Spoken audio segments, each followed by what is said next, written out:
ça tout le monde, sa conscience na haute que monsieur on a sali émission on a c'était un petit à moi tout à l'heure.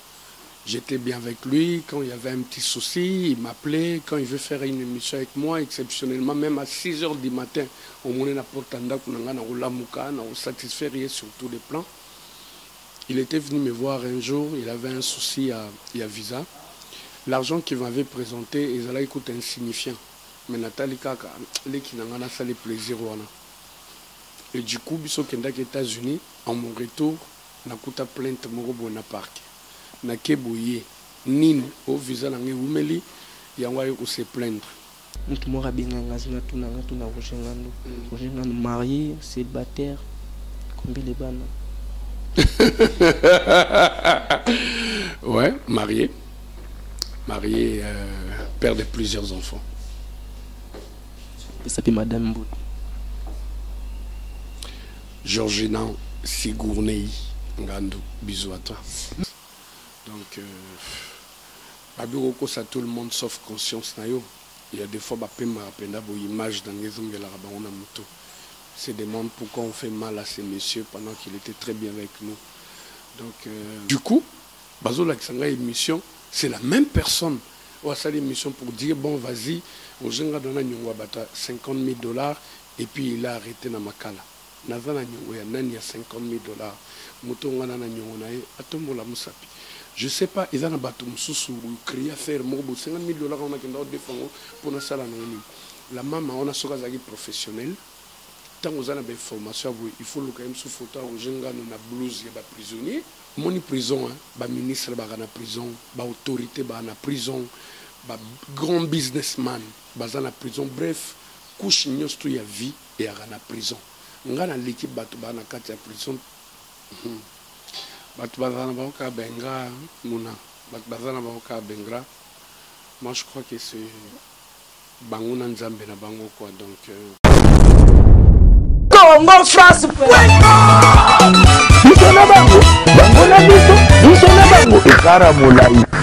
France.com site ya Kolo Masolo ya danger Masolo kitoko CongoFrance.com. Merci beaucoup bande connaissance balanda kabiso na 3W Congo France bato ba mesana côté sabiso confiance na ba site moko etkala en Europe ya Rolandeza ka Congo France site la no ba actualité site to lukarate ba photo site to zo kamba actualité na source vraiment wana moni boss na nga Josué Didi Dipumba na peso mbote na musika ko toza na kata France wana umela poza mutamayele vraiment yo karanote site moko ta buzoba abuzobo tout le monde a rebelle ba site ba sala wana za boss na nga Josué Didi Dipumba umela vraiment nzamba baksulo mikolo ebele po wa mutamayeli na moni bana mo ba partenaire na biso ve na biso ya Miss Impresario grâce na gaz bazara ve na nga zani dende de mutu vraiment ve na nga zani dende de mutu na peso mbote wana moni maman mwana mwasi mwa kitoko vraiment Arlette Bonanzo afoka mwasi mwasa de bege ya vraiment ezala rande boye malolo le risque ya Congo li ya mame milinze mamote ma tous pepele ya mbetulo le na zo solana international Roger Ngando malgré ba tu biloba loba ba fitol boyebika ndenge ezala kaka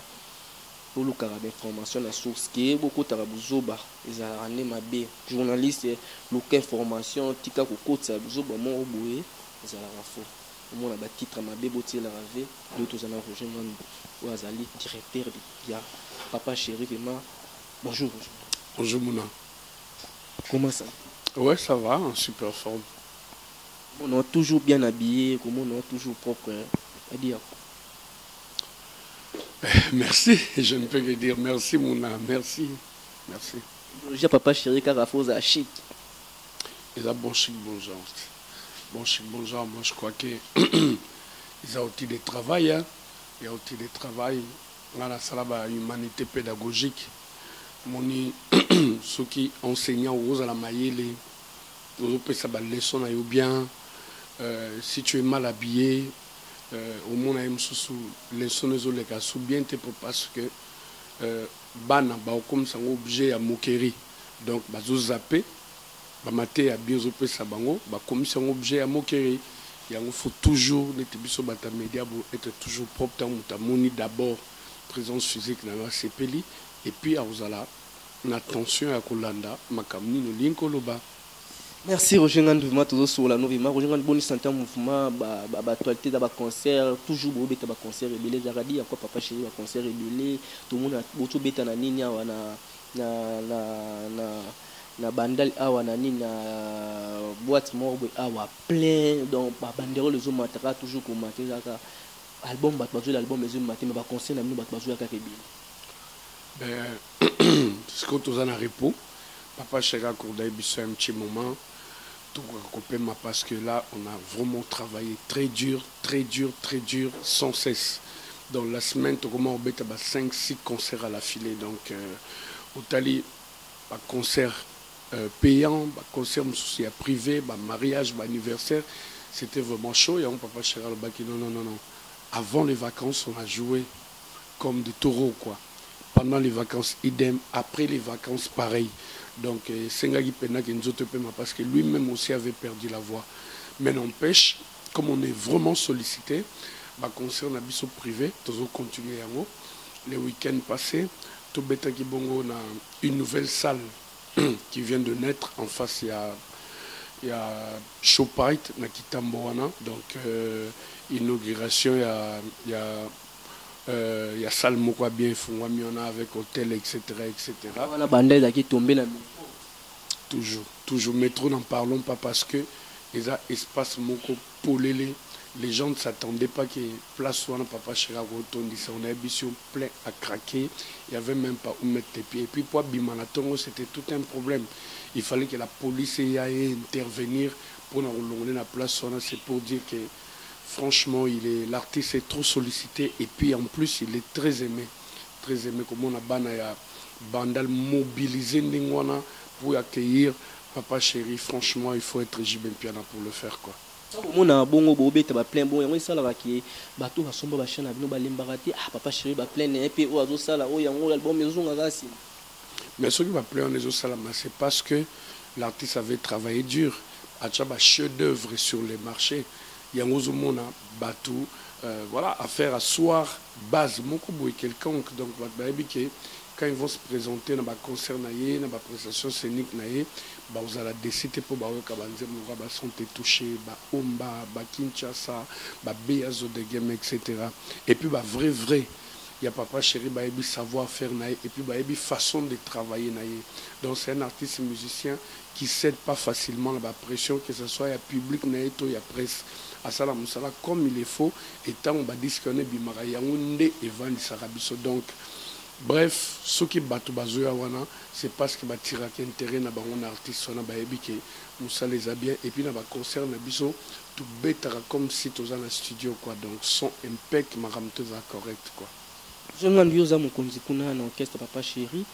Est-ce que monsieur ba ko le thème sous babi vite na monte na lien bon on est à chant on me déranger nga yo mo pem souple ba chant te ba baxer ko sous chant le couloir chant encore ba déranger ko thème sous bien nga bon manzo vous là depuis to 5 ans to ni et dans dérangement to monsieur moi yo so dem si cette prise ça ta 4 chants moi ça biso to beta pour ba bazo le la mbongo na bango ba bazo le ba monsieur mo ba déclarer même sous ba chant ba sous ba somo ba chant na bango ba pe ba mi tout kamit ko te kufa mais album yebi makati. Ben oui, on se plaint de nous, on a ce que avant la foi en fait, donc il faut avoir la foi. Oui, tu as raison, il y a des ceux-là, on peut appeler ça sur bambou, on a vraiment des dédicaces, des chansons, des s'inquiéter, mais comment ça traîne, il fallait bima, bayoka, et puis voilà, voir même quelques musiciens aussi, ils nous disent que nous avons pression, tout et tout. Mais biso batoza retour il y a papa chéri tozara la foi donc on a vraiment la foi que bon vas-y et en plus tout le monde comment l'enregistrement évolue. La dernière fois on a mis tous les cris Nathan, c'est-à-dire quand on avait commencé l'album tout ça là déjà générique na biso je chef d'état-major général à Boakai déjà la banzembo mais actuellement le col disque est comme presque prêt. Tout l'ensemble sur le marché des disques, ils ont tenir on était obligé de actualiser, c'est-à-dire tout c'est pour dire que étape par étape, le travail évolue très bien. Et nous qui sommes à côté de Papa Chéri, on sait que cet album-là sortira étant Ekobima. bato bambosa na patience wana nyonso donc baeka nde baza na foi base plaignaka mais bao baza na foi et en plus bazomona évolution ya enregistrement na studio base plaignaka te quoi donc bato tout oyo bapesa biso masolo na bango le jour où l'album va sortir ils seront les plus heureux quoi. Tout en papa chéri et de l'autre côté ça battre sur Rolando na 3W Congo France est-ce que l'album de décembre ko bima to zilaka na année album est en 2019 papa chéri le baki tout haut donc par rapport à calendrier na ye au bimsa disque na biso na 2019 c'est la 2019 voilà mon fait nanga zani dende ne mutu vraiment bo ki vraiment maloba papa chéri vraiment to zilaka ka album ko bima ko ça parle d'une bongo moi to la logo moi bouf album voilà. C'est comme ça avec lui. Merci na batnos bazolanda biso na moni Fanny Bongende la baki pena pesa Roger Mbote Fanny. Ah salut Fanny Bongende. Ara mwana malamu. Ara mwana malamu. Na boka na nzemu na ngai. Ara mwana malamu. Fanny Bongende mote komi wana lolo rista Congoli anena lobaka ka Arlette Bonanzo vraiment wana moni vraiment Arlette Bonanzo moi ça qui toka DBD ya kabema wana moni papa Faustin mote masandi sinda vraiment na kati Allemagne bato basimba ngana mabondi les alakande boto solola lelo batebele vraiment to koti na kati internet to komi kubanga su batute et comme na mo nyonso oya moni on tient qui traiter on nyonso mona ko loba lobi c'est ça le rendre ton moment en internet comme bon ils obéissent à ma bouille batba ni ma on a ndenge moko boye et ça là personnellement na sina comprendre nga que internet est en abuso batro et j'ai toujours condamné à patron il y a ba chaîne nabino dans le sens que critère mokoté ou ba engager la bateau c'est pour dire que voilà il suffit qu'à vous simbino micro ça coule et puis voilà vous faites de l'argent derrière donc il faut les critères na ba entreprise surtout ba société quand on salara demande d'emploi na il faut bon va ici par exemple na sala déjà place tel na tanga boy na sala boy ba critères on les a c'est choquant au monde n'importe quoi na internet mais on sait pas arrêter l'hémorragie on sait pas trop contrôler ça. Moi personnellement je calcule même pas mais c'est plus les gens qui m'aiment ma famille bateau balinga orchestre na biso éparpillé à travers le monde bazalera plus choqué. Tu vois quand il t'appelle à zone laxayo tristesse wana et puis to ngapé il salara que bon ça me fait mal mais personnellement moi ça me dérange plus parce que nabi basta cause ezabuzo ba trop quoi donc voilà. On a battu mususu ayoka wamsu yo kabele lamba a celle mission na yo amso PC 50 euros 5 euros amso kabele la bilamba aleki na TV boye aloba busu ba pona Roger Ngando amso makama zulu ba côté ça la wana batu bazana ba ka benga muna batu bazana ba ka bengra moi je crois que c'est banguna nzambe na bango quoi donc babi oko ça tout le monde oko sa conscience na hote tu vois quelque part avant balala yé la banguna mutu mais ça fait toujours mal ça dérange. Mais la gratitude n'est pas de ce monde quoi. Ça j'ai compris ça donc babiroko ça tout le monde sauf conscience na yo. Il y a des fois bapema apenda bo image dans les ongles la rabana muto. Se demande pourquoi on fait mal à ces messieurs pendant qu'il était très bien avec nous. Donc yango moni ba français baloba l'homme est bon mais c'est la société qui le rend mauvais. Au fur et à mesure tu encaisses ba makambu ya ndengona quelque part, même si tu veux faire un bon geste, tu commences à trop réfléchir. Tu sais que dans le monde, il y a des même sous nature, il y a des expériences, tu as la vie, des choses qui bon, tu se métamorphoser en mal du jour au lendemain. La tunique qui est sur Pambate, tu l'as lu, tu l'as motivé, tu l'as montré, tu l'as internet, tu l'as motivé sur la bango. Roger Ngando dans la prison, mais lui, on a Roger Ngando dans la prison. Si Nayoka Kiango, j'ai vraiment rigolé. J'ai vraiment rigolé. Ça m'a fait très mal après. Parce que monsieur on a sali émission. C'était un petit à moi. On a tout à l'heure. J'étais bien avec lui. Quand il y avait un petit souci, il m'appelait. Quand il veut faire une émission avec moi, exceptionnellement, même à 6 h du matin, au moment où on satisfaire sur tous les plans. Il était venu me voir un jour, il avait un souci à visa. L'argent qu'il m'avait présenté, il allait coûter insignifiant. Mais Nathalie Kaka, ça les plaisir. Et du coup, biso aux États-Unis, en mon retour, na kuta plainte morobo na parc. Na keboye nini au visa na ngi wumeli ya ngwa ko se plaindre. Je me suis justifié auprès du magistrat na l'accès na ba preuve ya paiement na niveau de ambassade. Dieu est grand. Une semaine après, j'avais ces passeports-là en main et les visas. C'est vraiment la honte, quoi. C'est vraiment la honte. Il est parti. Mais à son retour, habité, atikala jamais son passeport, on a un visa, atikala jamais au Kenemboka, on a Kenda Dubaï. 500 $. Nganabi, vraiment, comment mon takoza la moté mamabe jusqu'à ce point. Moi, je m'attendais à avoir un passeport et un visa, à bengangata la téléphone. Attends, attends la téléphone. Mon grand frère, excuse-moi, par rapport à tout ce qui s'est passé, peut-être que j'étais influencé, ou bien j'ai vu perdu la tête, ou parce que le visa avait traîné. Ndena derayaki, sorry. Je m'attendais à Mouto a bien éduqué, Mouto a collé na merci bien, Mouto a instruit. Notion on a y a pardon, il y a erreur mokosali. Je crois que c'est vraiment important quoi. À cela qui a monté basta causa, je me suis dit seul yena nzambe na quoi. Le kanango. Du coup, bazo la kisanga émission, c'est la même personne. On a fait l'émission pour dire bon vas-y, au Jenga dona nyongwa bata 50 000 $ et puis il a arrêté na makala. Nazana nyongwa ya nani ya 50 000 $. Mutonga na nyongwa na ye atombola musapi. Je ne sais pas, ils ont un tellement na motema mabe moko souci ne zalara ya ko nuire autrui. Mais moto zo le ko nuire on a sala ba bien fait et belé. Pourquoi mentir au salir réputation na ye jusqu'à ce point? Jusqu'à ce point. Moi je te dirais un truc, moi j'ai été combattu, dès le ventre de ma mère. Vie nanga tout mère nanga ninga expliquanga ils a des combats et de combats et de combats. Ndomo nanga bonana ba nerf d'acier moko ozalango idete. Seul mon Dieu Jéhovah me protège parce que si c'était pas lui, aujourd'hui ne batchanga genou.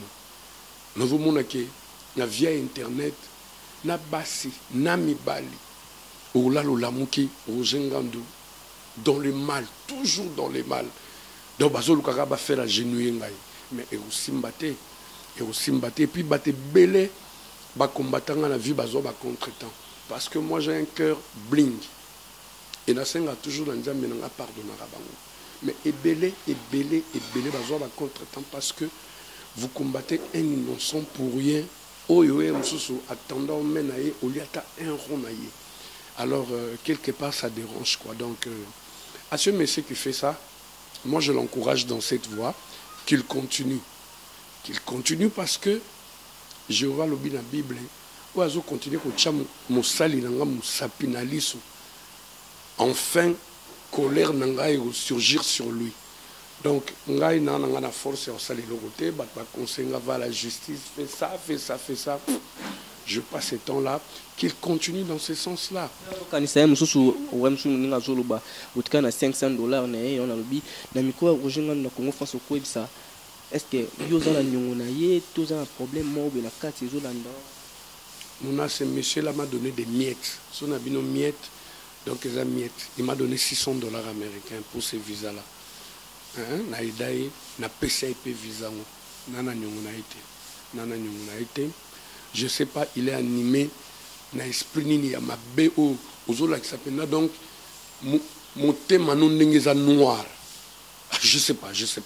Et c'est pas fini parce que bamsoupe bazuzion honnête natale na site moko soki la mama na ebite soza mona moi c'est tout mona mobali soki la mama d'abord azanon professionnalité la mama na za professionnalité parce que na niveau na yewana quand tu affiches au jengandu bakangier pour une dette de 50 000 $. Aux photos dans la quand j'étais encore tout jeune. Voilà, aux photos dans quand j'étais encore tout jeune. Aux policiers mo bazana sima devant bar moko boy au collé yango au publier. Maintenant si quoi OK, tout va comprendre que ezaki nango information ya lokuta. Na vrai projet on a présenté, toi, semaine passée j'étais avec toi. Dimanche les gens m'ont vu à la télé. Là tu es venu chez moi. Je suis en face de toi, tu ne parles pas avec un fantôme. Mon prison, hein, ministre en prison, autorité en prison, grand businessman en prison. Bref, couche tout y a vie et en prison. On a l'équipe en prison, mais il faut le dire quand c'est vrai. Ce que j'ai solo, un jour, tout dans le monde de business, je travaille quelque part. Et puis, tout en prison, il y a les innocents en prison. Ils ont une incompréhension. Kaka dans la prison. Donc, on a l'équipe en prison. Ça peut venir un jour. Mais dites-le quand c'est vrai. Et non, on va dire créer faire 50 000 $. On a défendu pour nous. La maman, on a ce cas professionnel.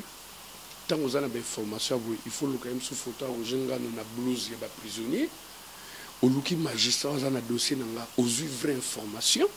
Après, si tu es sûr de ça, au public, c'est archaïque. Tout le monde a secteur Roger, tout le monde a vu papa chéri, papa chéri, maman Konzamboko.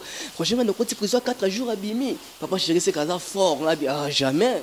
C'est archaïque, cette façon de travailler change ta façon de travailler. Et puis la maman, on a ébarraté sur les aranis. Au bout que je m'en ai la tongo, à zoa photo dans la mourouboui, na vanda na kite bou. À la tisangai perique. Bazu photo dans la babaxinga perique na mutu, ba maquillenga, ba chenga rouge à lèvres, ba affichant. Au bout que na comprendre la tête, na comprendre la tête. Bon, je sais qu'aujourd'hui Roger Ngandou se vend très bien. Il suffit d'écrire un titre en bien ou en mal de Roger Ngandou.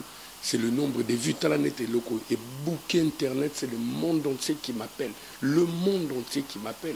Soit en étoile, il faut battre la rare. Il y a une émission, 25e émission, qui manga roté là-bas, on va un bés, on va un te pose une étoile, nous battons d'hôtel à Kaka, pour Roger Ngandou, Roger Ngandou, Bassa, Roger Ngandou, Babingo, on va titre Nyonso. Tant que you mon a sco, bon, mon a terme, je talité. La boîte, ça m'a fait bâton, on peut n'a pas un ordre, on t'est, nata, oui. C'est difficile, le monde n'a évité les problèmes mais au monde peut qu'ils ont évité les problèmes, mais les problèmes il y a sans que yo linga.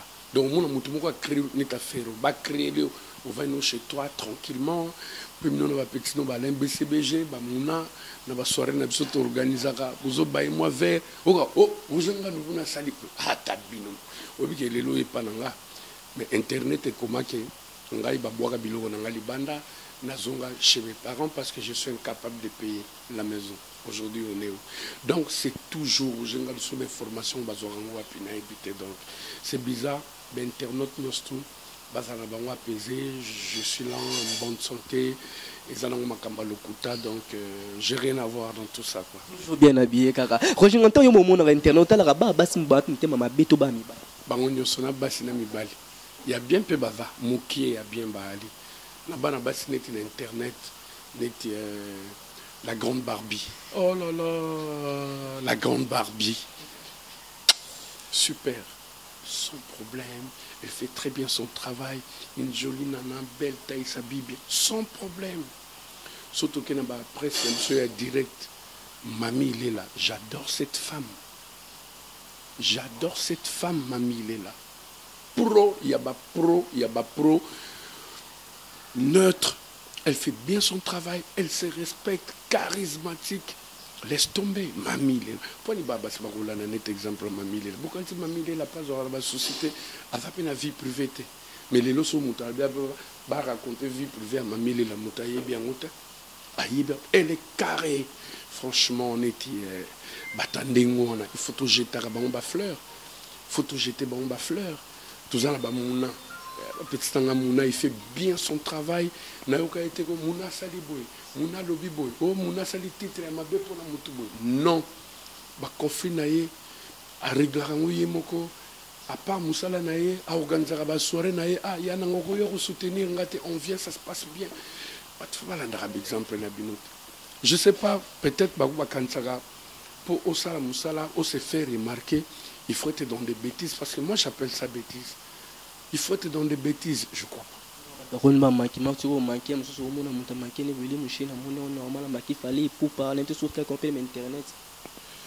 Ah, mais ça doit arrêter tout ça, ça doit arrêter parce que tout il fallait lui, il blague pas, il a des informations le côté où il est bloqué par quai.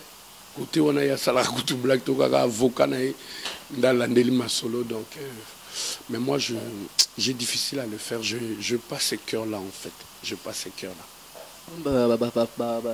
Les millions et continuer kaka tous les millions ils ont toujours combattu. Moi je te dirais mon an n'était année passée na mon plainte mon boy na kenda ko se présenter ponga kenda nga so plainte convocation boy na kenda se présenter parce que na un problème na mo les menus mais grave en compagnie mon ne point ya tsaka avocat kende te yemuka kei bakangi fa otinda kata mutu akendaka ngai voilà nazara souple. Pourquoi? Parce que na se reprochera de rien. Donc il s'agit pendant que na kenda na kuta plainte mon boy contre l'inconnu mutu wana fundanga lobby. Comment se fait-il que Namboka Oyonga na bimsaka ba visa sans pour autant bakbaki des présence physique na l'ambassade, etc. Baché motif trafic d'êtres humains. Ok, on n'a pas OPG qui a défendu que ça la trafic qui a être humain, trafic d'êtres humains. La salle oh non, il peut savoir visa, ça n'a rien à voir. On a une agence, le Millennium, où il faut taxe n'impôt à l'État. On a un document, on a tout affiché. J'aide les gens, on a octroi à visa. Donc, ma camboua n'a pas bien honte. Papa, au PGP, à Talibo, ça n'a pas de sens. Tu sais que la dernière fois, on a une convocation, il y a une société thème de Funinga, il y a individu, on peut baboui kotangi langa kombona. Tu sais quoi mouna? Ba Funinga balobi na kotisa mai na lopango frauduleusement. Normalement c'est la régie des eaux. Ndé fois ça langa plainte. So ba remarquer que nga na kotisa mai frauduleusement. Toujours batak ezo ya. Na yemoko magistrat mouniango no sense. Deux autres comprennent que ils veulent la tête de Roger Ngando. Mais après, vous aurez quoi? Mais vous réussirez parce que le Dieu le Père que j'ai pris ne m'a pas encore lâché. Donc, beaucoup de jour à relâcher un jour, maman Biki la bon, je suis fatigué pour prier pour moi là c'est bon. Mais tant que je suis sous protection de mon Dieu par les trichements de ma mère et mes biki la personne a osalanga faire ba uchanga genouté ba utika la uchanga genouté au contraire ils a coup de pouce encore et moi ça me rend de plus en plus mûr mais je demanderai à ces gens-là d'arrêter parce que ba réaction ya nzambe après cause à la boulot quoi donc ça est compliqué oui ba nzele oui la té et comment compliqué il faut arrêter quoi il faut arrêter. Merci papa nanga bien qui s'na question mbote pour tous aller vraiment ba bonne direction na vraiment papa bien qui s'na loba kaka pour s'abonner Congo France na site moko metike la bino ya kolandama aller de BCBG na sima caméra au moni yo moko tozana finalement Roger Ngando international lobaki na saki bino bol comme information na source qui tout ça ba photo to vi mutu to coller to sel boye bongo fo ezango émission qui fanatique na beaucoup mara oh moni fanatique na international Roger Ngando bina lobaka kaka Arlette Bonanzo moi qui toko vraiment pour tout kabwana biso vraiment et là on est choqué na monde la musique et là on est choqué na monde internet et là on est choqué na vie bakule bazo vivre. D'abord l'ingratitude. L'ingratitude, c'est quelque chose qui me dérange beaucoup quoi. Les gens sont ingrats à un niveau où ce que vous pensez nango au gros ça la AVC. Le manque de respect envers autrui. Manque à respect envers moninga. Manque d'amour bolingozate. Congolais, il est jaloux, que ce soit au niveau de l'Europe, des États-Unis, na Congo, partout place Congolais ali aza jaloux. Obi point ni cop ekufa na mikile. Ezalaki msuzunga na muna, toza bana quartier moko msu avenue moko. To vivre na potonga sali cop nanga na kangisi. Le fait kana ebisi muna na ozonga kina ke paye parler. Ah, ya kia somba ndaku. Famille na biso ba muna ngandeni kinga loisir. Batu na quartier ya ke korenye akepa mbila. Tala kutu mutu wana sala ka cocktail. Mbila zo comme averti, azo coincer ba porte biso moko to boma cop. A Kinshasa c'est pareil, tout le monde a mutu côté, mutu ka kitoko, mutu azo vivre bien, azo la bien. Mais toi aussi fais un effort. Il faut bosser. Commentaire abi Roger ngandanga ngo vanda na poto te poani. Aya neka poto vanda tikinekin. Donc voilà, il faut travailler. Yo kotisi likunya, ah, il fallait zalandenga. Même Zamba likola zotala au bénir yote. Jalousie jusqu'au point où et comme vandika comme qu'on pensait que ça la mutu mabe, likola ba voir na imoko. Mais il a bossé dur pour avoir ça. Toi aussi, vas-y, il faut bosser, il faut bosser, il faut bosser. Congolais fainéant mon donc bilobaro barana coin, kotonga batou. Bah, fausse information. Franchement, je sais pas. Il y a beaucoup de choses à la rana parce que les gens se comportent très mal. Et je sais même pas si ça va finir, ça va finir. Mais je crois pas parce que même la Bible le dit, hein, la Bible le dit, dans les derniers jours, Mouton comme a plus ami de l'argent qu'ami à Moutou. C'est ce qu'on est en train de voir. Moi, je dis, c'est un signe à dernier jour. C'est un signe à dernier jour. Donc, Mouna, ça dérange quelque part, mais bon. Que faire on vit avec. Musicien, côté musicien, c'est plus les musiciens qui quittent leur groupe. Là où leader na bango, bazo se détacher na leader na bango pour une raison quelconque. Moni, le fait déjà kaka leader wana basala un petit geste pour toi, les lots célèbres bato ba yebio. Même si de l'autre côté ça ne marchait pas. La moindre des choses, il faut être reconnaissant, accueillir bien, ouvrir ma porte au Seigneur bénédiction, tu vas très bien évoluer. Moi, je crois que cette histoire-là, au long c'est comme qu'on finga leader, comme qu'on finga personnel, au comme qu'on a raison, au bamba, un de membres, il y a groupe, on a pour nzela na yo qui on est sens. Ils ont vraiment mal à monter quoi. Il y a plein de musiciens ici au pays. Plein de musiciens ici au pays où ils ont beaucoup de danger, mais ils chance de approcher les leaders pour évoluer. Mais le fait que yo balongolo la vie on a qui koso, bimiso na miso bato, faire voyager, je crois que c'est déjà beaucoup. C'est déjà beaucoup. Même si tu avais un souci, il y a $1000. Si on t'avait donné $100, moi je crois qu'il faut seulement être reconnaissant, applaudir et dire merci au monde qui banzela nayo. Et aux allez bien. Et par rapport, il y a des leaders, parce qu'eux aussi ne sont pas parfaits.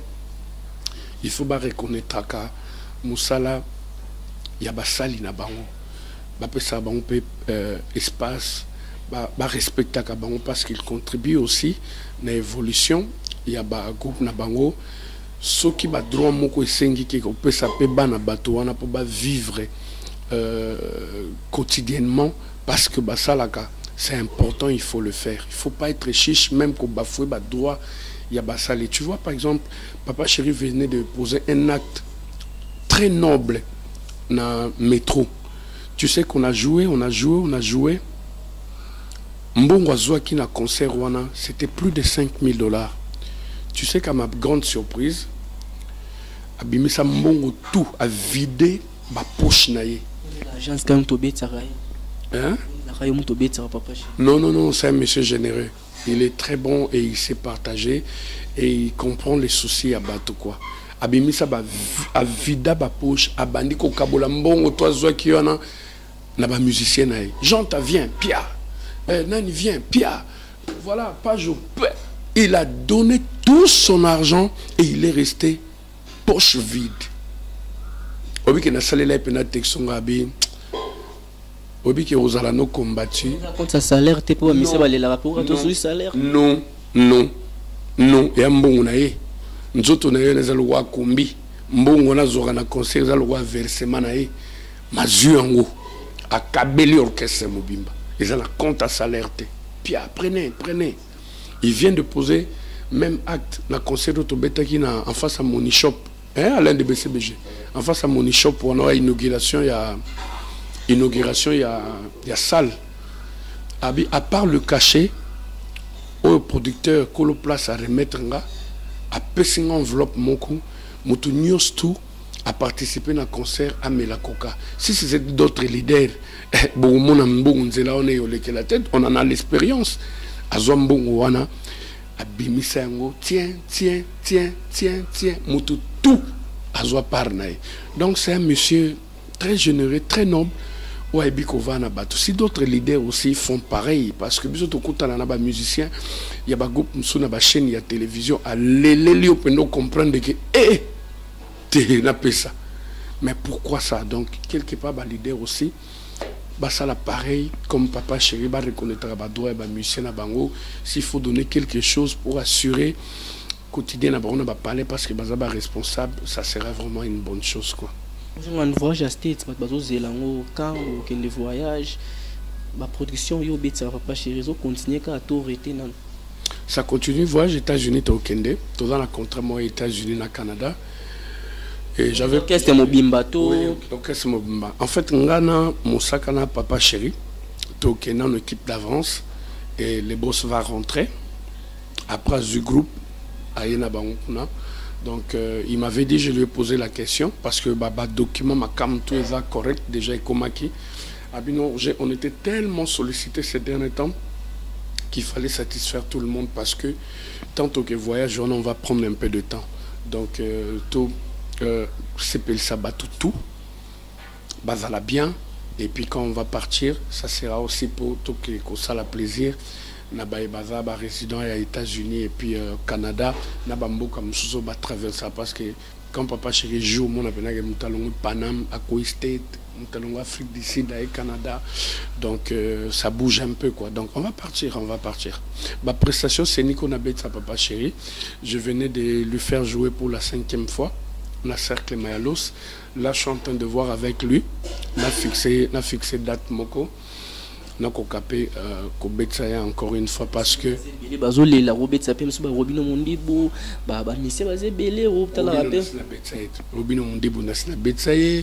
mon jeune frère héritier que j'aime beaucoup, oui, depuis qu'à côté on a peu de demande, je veux voir dans les jours à venir dans c'est un jeune bien talentueux, je l'aime beaucoup. Il n'y a pas de problème, quoi. Ça va venir, même dans le système, il y a une soirée.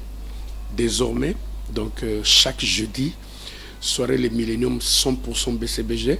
Le jeudi prochain, déjà, Papa Chéri est mon invité. Il sera là, dans la place chez Nico 3000 ans. Donc chaque jeudi, à partir de 20h, les Millennium 100% BCBG. Dans la place à Bandal Bakayao quoi. London Flex dans Bandal. Le samedi tu m'as dit non? Je serai là. Ça sera pour la deuxième fois. Je serai là. Naoya.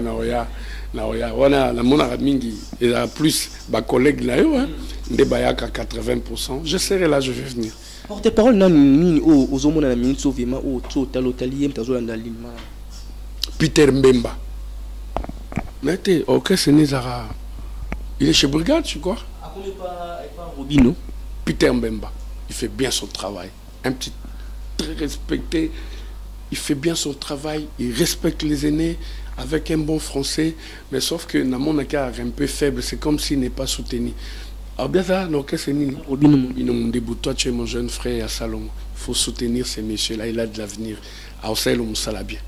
Roger Ngandou vraiment tozaki na international Roger Ngandou malgré batbalobaki lobaki yo tozana ye on a bisa batava ko loba mingi il faut que vous avez information à l'aide de BCBG balobi finanga argent à demi pour il avait mané zalaka London Flex tout le monde na chaque samedi et pas vinanga vraiment tozaki na bakini azongi poto vraiment na ko boso de pitumbo c'est vraiment na kata Londres wana na Pesiombo TV ou mais la vraiment tozaki notre meli to lire Roger Ngandou poto kabwana yo. Moi, marié, célibataire, combien les bannes? Ouais, marié, père de plusieurs enfants. Ça s'appelle Madame Bout. Georgina Sigournei Ngandou. Bisous à toi. Merci vraiment, on est à qui m'a pour la troupe. Vraiment, bat bakasa qui te bat balobaki belo monisiko. Bah pesi te ma mais bat balobaki lobaki. Qu'est-ce que balobaki Roger Ngandou va na poto te na mwasine na poto avant d'aller à qui. Je sais pas si ça va venir un jour, mais je travaille sur place. J'ai un emploi sur place et dans une agence Nangaï où ils ont évolué très bien sur place. Bien sûr, j'ai de la famille en France, partout. Je salue la Julien Chibango au sommet du Mont Blanc. Toi, tu es un frérot. Je salue Papi Nganou, le New Rich. Des fois, donc. Et puis, il y a ma soeur, l'avant-dernière de la famille qui vient de se marier, Fébé Ngandou. Bisous à toi, tu me manques déjà. Depuis que tu es parti, tu ne m'appelles même pas. Tu me manques. Donc, voilà, ma famille Baline. Dieu seul sait. Si un jour il fallait que j'aille résider à Poto, ils ont destin. Citation à Nathalie Lomon en commentaire, montre-moi Abi Roger Ngandou, ceux qui ont 5 to 3 dans la Poto, ils ont grâce à Roger Ngandou, photo Nima, monter ça la rama bien. Je fais mon travail, Nazarason a eu un engagement dans moto, Nakenanango Tinasuka, quel que soit le temps qu'il peut prendre, Nakenanango Tinasuka. Donc baza ebele kuna et la plupart ya ba clients nanga obayaka ezaka ke muta komaki amoni abeti lisolo combien ndeni c'est grâce à Rojenga nde tozozwa parce que so bat balanda ba blabla internet ndem so na zaraso na ba clientèle et na on vraiment ba commander na ba clientèle donc bato ba kendara de bouche à l'oreille bat bazomona nde bato bazo ya vers ngai donc ceux qui na eu engagement na zumbongo ya mutu vouloir ou pas mutu wana fois que tu sais la dernière fois je t'ai dit un truc vite fait tu as encore du temps ou pas il y a une famille qui m'a appelé il fallait ça la bango ba visa ya Canada un visa Canada papa na singa il faut combien Roger na eu par tête autant baza 5 na famille wana.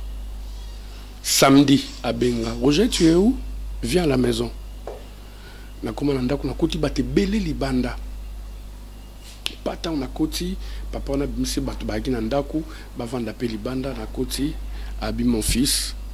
Bato moni ba libanda wana, baza bata banque moko ya mboka oyo. Je veux vraiment partir avec ma famille. Par rapport à mbongo ebisenga wana, j'avais pas ça en moi. Mais na bengi banque nazo hypothéquer ndako ba yelinga mbongo wana pour na remettre yo au selanga makambo wana. Moi j'ai conseillé à ces papas là papa nana posa mbongo toi non parce que tout ça na responsabilité. Je peux prendre cet argent maintenant na selio ba démarche OK mais dès l'arrivée par rapport il y a pourcentage au banque on est fixé le chaque fin du mois au verser la bango nani ko faire rêver au teke soko komi poto mbala moko mbongo banda ko tomber neti man pour banda ko futa ba intérêt ya batu wana directement tu vas perdre ta maison et je connais comment ça marche ces histoires là. Garde ta maison Luka va voir mususu. Moi je suis là, l'agence fonctionne. Teka mi tukanayo, na moni ba bien ezananda ku teka, même s'il faut banda faire voyager mutu moko akendaka. C'est mieux que hypothéquer ndaku na yo pourcentage wana tu vas pas aller ramasser tout de suite pour foutre ndaku na pero na tangi sama ya miso. Abi bataboye, est-ce que ba existera sous? Mon fils, tu sais pas combien tu m'as aidé. Merci infiniment. Et je suis allé plus loin pour dire à ces papas-là, bino ba visa nangana zola bino et ça ba visa oyo ya études. Ba porte à Université Canada ouvre déjà les portes na début septembre. Maintenant là, le bateau le ba visa touristique, mais oyo études bolinga ki ona, ça sera plus possible. Il faut attendre. Papa na mon niveau de sincérité, honnêteté, na amour du prochain na otoloba awa. Abi mon fils, que Dieu te bénisse. Abenga bata banque ba lembi pour ba yaki déjà na masolo. Oui que papa na bimisa quelques billets vers à Pessi Bango. Abi pour le temps que vous avez consommé à m'attendre, mais il y a mon fils qui vient. Peu singa idée à bien à la prochaine. Est-ce que tu comprends? Donc c'est pour dire maman oza nango kuna muta perdre l'eau n'était la route ka mutuna induire une erreur ta ke kozombo à banque parce que na mutuna ba bazo kanisa ke so ba komi l'argent va commencer à tomber comme la manne ba fout à l'intérieur. Or c'est impossible, il faut bokende, il faut bosala makama ba papier, il faut trouver logement, il faut bosala bo, il faut banda boulot tout ce temps. Ah ouais, c'est chaque fin du mois banque oui ba makambo na te ke bino bozolo ka chaque fin du mois ba total ah et combien de temps et combien de temps. Le jour avance vite, au monde que bou ba ebisio. Désolé par rapport à valeur andaku total m'intérêt nabiso, tu perds ta maison. Merci Roger Nand vraiment ah to zalaki ma poto sur la na ba dédicace na yo na ba remix. Je salue vite fait mon cousin à Matadi, Patrick Abouika le Noble. Je salue Junior Mabaro le vampire noir. À Kinshasa, je vois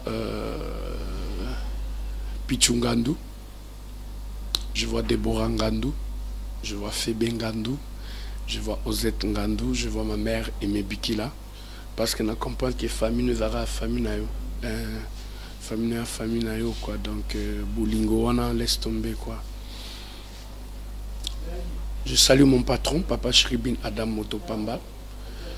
C'est un monsieur qui sait vivre avec les gens, parce que s'il n'avait pas confiance, s'il n'avait pas l'estime, s'il n'avait pas de l'amour envers son jeune frère Roger Ngando Msundeto Bebana, mais Atala Raboua Roger est combattu.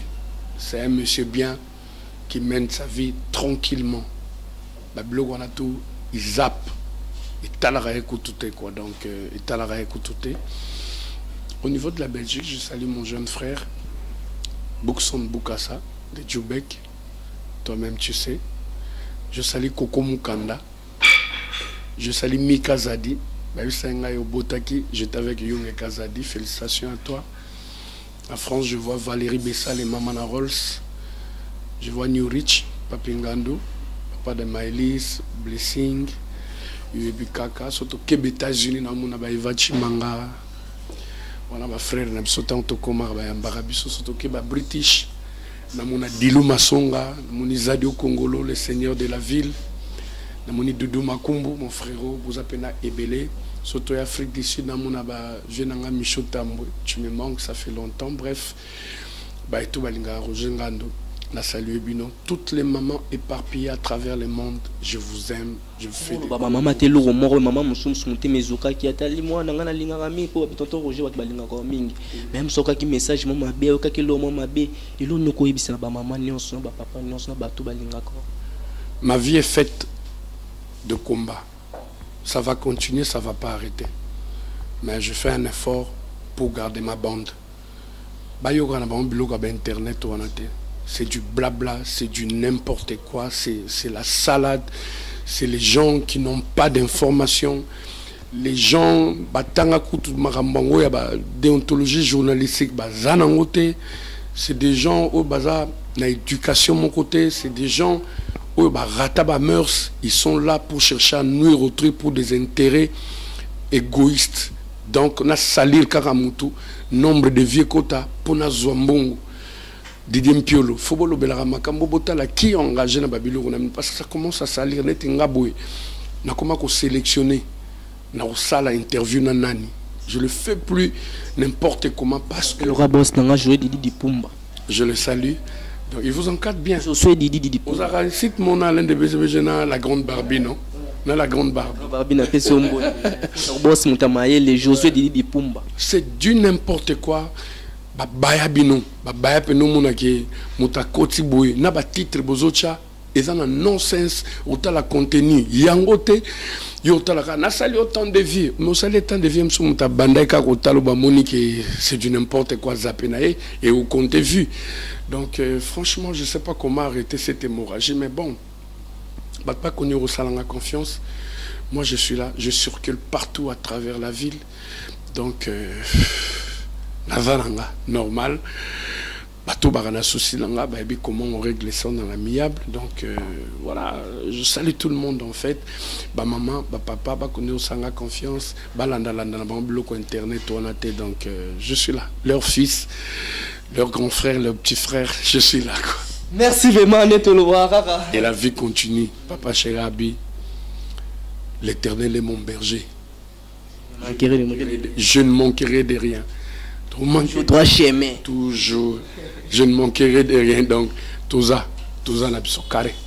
Merci vraiment la bande de connaissances balanda qui biso so moni monsieur zaki mamulai boye zaki ma photo solo là parce que biloba lobelega ki mingi Roger Ngando na présent Roger Ngando asali be Roger Ngando asali be $50,000 boye $50,000 mutako tambola ville mumba tenga to na moni na kataka karikata na square mukusi atambola mais vie ba dans la prison c'est que biloba loba internet so na biloba loba na biso to tikango vraiment et vous ala bientôt ça na musana biso na non mais wana moni ve na nga jani de mutu na pesio mbote place ozola na nga ba vraiment na ve na nga vraiment ou azaka partenaire na biso na Congo France ve na biso Miss Impress alio gaz na gaz malolo le rista Congo li ya mama midinze mamote ma tous pepele ya mbetolo ba tous waza pour ça ba s'abonner na site na biso bo s'abonner pour bon na kamara boye vraiment Alain de BCBG na sima caméra ba tout to tavana kata Congo France na ko bo saké Christian Kenzo Mukenzi na pesio mbote Tassimba Kavima, Montara vraiment, Arlette Bonanzo, ils allaient rendre pour Fanny Bungende, Bungende, photo bon, la photo solo, la rendre pour les Alagaga.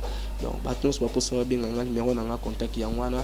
Boss Nanga, José Didi Pumba, merci, na chance au Pesanga, papa Nabiso, bien, on kiss vraiment, on colombe à Bangladesh de Bélé, on colombe à Olia, on a bien à parler.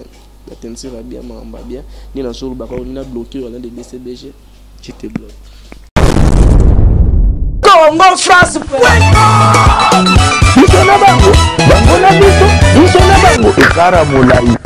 France.com site ya Tolo Masolo ya danger Masolo ya kitoko.